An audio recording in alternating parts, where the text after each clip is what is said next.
Hello বন্ধুরা, এই জমিটা দেখছেন? এই জমিটা খালি পড়িয়া। জমিটা কিন্তু খালি পড়িয়া, এখন কিচ্ছু নাই। এই খালি জমির মতন আমাদের এই যে দেহটা, বুঝতে পেরেছেন? খালি জমির মতন আমাদের এই দেহটা। তো কথাটা বলার কারণ হচ্ছে আমরা হচ্ছে জিরো ব্যালেন্সের লোক। আমরা খালি, সবসময় তো আমরা জিরো। না এদিকে না হচ্ছে ওদিকে।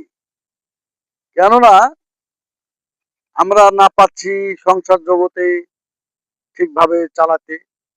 আমরা তো অ্যাকচুয়ালি গরিব মানুষ। না পাচ্ছি ইনকাম করে সংসারে ঠিক মতন